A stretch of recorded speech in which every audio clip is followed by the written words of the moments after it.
नमस्कार, news watch India देख रहे हैं आप। मैं हूं आपके साथ सुरभि राजपूत। विश्वकर्मा जयंती के शुभ अवसर पर हरियाणा के कारीगरों को मुख्यमंत्री की ओर से एक बड़ी सौगात मिली है। मुख्यमंत्री नायब सिंह सैनी ने मुख्यमंत्री विश्वकर्मा सम्मान योजना का ऐलान किया है और इस योजना के तहत अब प्रदेश के कारीगरों को केंद्र की पीएम विश्वकर्मा योजना के अतिरिक्त 5,000 रुपए की विशेष आर्थिक सहायता दी जाएगी।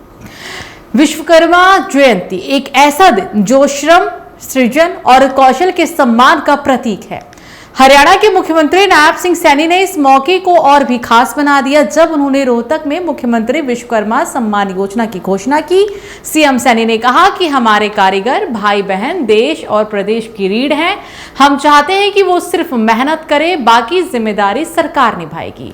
इस योजना का लाभ प्रदेश के उन कारीगरों को मिलेगा जो पहले से प्रधानमंत्री विश्वकर्मा योजना के तहत पंजीकृत है, यानी कि केंद्र सरकार की योजना के साथ अब राज्य सरकार का सहयोग भी गया है।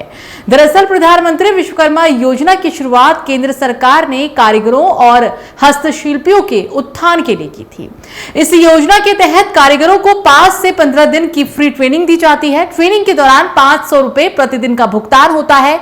सरकार की तरफ से 15,000 रुपए की टूल किट दी जाती है और बेहद कम ब्याज पर 3 लाख रुपए तक का लोन भी उपलब्ध होता है। हमने पीएम योजना में रजिस्ट्रेशन करवाया था। उन्होंने कहा कि अब सरकार से 5,000 रुपए और मिलेंगे, इससे काफी मदद मिलेगी। सीएम सैनी ने कार्यक्रम में कहा कि आज के कारीगरों को सिर्फ सराहना नहीं बल्कि ठोस समर्थन की भी जरूरत है, चाहे वो महंगे औजार हो, डिजाइन में बदलाव या फिर सीमित बाजार की चुनौतियां। सरकार उनकी हर मोर्चे पर मदद करने के लिए प्रतिबद्ध है। कार्यक्रम के दौरान सीएम सैनी ने प्रधानमंत्री नरेंद्र मोदी का भी जिक्र किया। उन्होंने कहा कि ये योजना उनके जन्मदिन पर एक प्रकार की शुभकामना है और विश्वकर्मा जयंती पर कारीगरों के सम्मान का प्रतीक भी। इस योजना का लाभ लेने के लिए कुछ शर्तें भी तय की गई है और क्या शर्तें हैं अब ये भी जान लीजिए।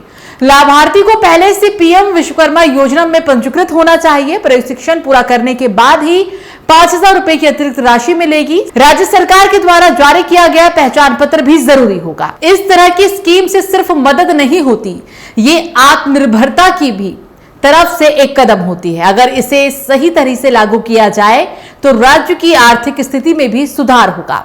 हरियाणा में करीब 1 लाख से अधिक कारीगर ऐसे हैं जो पारंपरिक शिल्प, लकड़ी, धातु, कपड़ा और मिट्टी जैसे क्षेत्रों में काम करते हैं। राज्य सरकार की ये नई पहल उनके जीवन और रोजगार दोनों को मजबूती दे सकती है। शिल्प और श्रम की पहचान अब सिर्फ इतिहास में नहीं बल्कि हरियाणा के विकास योजनाओं में भी दर्ज हो रही है। मुख्यमंत्री विश्वकर्मा सम्मान योजना के जरिए सरकार ने न सिर्फ कारीगरों का सम्मान किया है बल्कि उनके भविष्य को भी एक नई उम्मीद दी है। तो हरियाणा सरकार की ये पहल एक तरह से ग्लोबल भारत के आत्मनिर्भर कारीगरों को लेकर एक सपोर्ट देने की भी कोशिश है। अब देखना होगा कि ये योजना जमीन पर कितना असर दिखाती है।